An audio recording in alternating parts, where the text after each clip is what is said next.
নতুন তিন নায়কের সঙ্গে জুটি বেঁধে আসছেন তানজিন তিশা। আসন্ন ঈদ উপলক্ষে মুক্তি পেতে চলেছে অভিনেত্রী তানজিন তিশার বেশ কিছু নাটক। তবে এইবার তিশাকে প্রথমবারের মতো দেখা যাবে জুনায়েদ বুগদাদি, ইয়াশ রোহান ও সুদীপ বিশ্বাসের সাথে জুটি বাঁধতে। এর আগে শরবত নাটকে সুদীপ বিশ্বাসকে তিশার বিপরীতে দেখা গেল।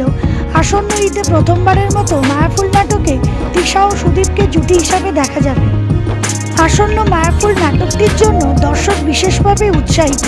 খুব শীঘ্রই নাটকটি ইউটিউবে মুক্তি পাবে। এছাড়াও জুনায়েদ বুগদাদি ও ইয়াশ রোহানের সাথে প্রথমবারের মতো জুটি বেঁধে আমরণ বিয়সন ও মিডল ক্লাস মেন্টালিটি নামক দুটি নাটকে দেখা যাবে তানজিন তিশাকে। আসন্ন ঈদ উপলক্ষে নাটক দুটি খুব শীঘ্রই ইউটিউব চ্যানেলে রিলিজ পাবে। বর্তমানে তানজিন তিশা কোনো এক জুটিতে সীমাবদ্ধ না থেকে তিনি ভিন্ন অভিনেতাদের সাথে জুটি বেঁধে কাজ করছেন, যা দর্শক মহলে হচ্ছে বিশেষভাবে প্রশংসিত। আশা করা যায় তিনি আগামীতেও এমন জুটি ও কাজের মান ঠিক রেখে তার এই যাত্রা অব্যাহত রাখবেন। তানজিন তিশার আসন্ন নাটকগুলির জন্য অনেক শুভেচ্ছা রইল।